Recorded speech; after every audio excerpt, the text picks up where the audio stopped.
एक तरक्की के प्रोग्रामों का एक तरीका होता है कि पानी पे या दूसरों पे तो एक प्रोसीजर है, लेकिन उसको आउट ऑफ वे आखिर में जाके प्रेसिडेंट साइन करता है।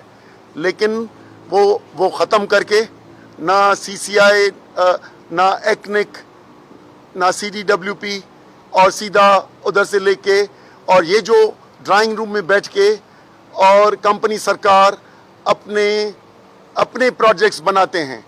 और ये SIFC जब बनी है तो ये पूरी चारों सूबों की मिल्कियत जो सूबाई हुकूक हैं उन पे ये डाका है।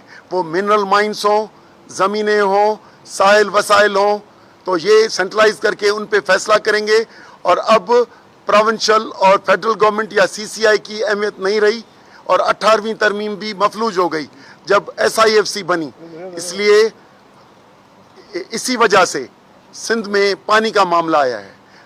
सिंध में ये जो 6 कैनाल बनाने की बात की गई है पाकिस्तान के मुख्तलिफ सूबों में, जबकि वापडा के आदाद व शुमार के मुताबिक पानी डेफिसिट है और जो डैम बन रहा है दयामीर बादशाह वो इस डेफिसिट को पूरा करेगा।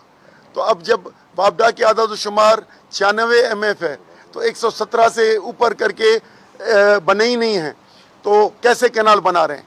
तो ये आउट ऑफ वे बना के और नई गैर आबाद ज़मीनों को आबाद करके, वो भी गैर मुल्की और मकामी सिविल ब्यूरोक्रेसी की कंपनियों को वो ज़मीनें दे के और जो हमारी आबाद ज़मीनें हैं उनको बंजर किया जा रहा है। तो एक ये, दूसरा हमारी जो डेल्टा है वो तबाह हो गई है जिसको अपना पानी ना मिलने की वजह से।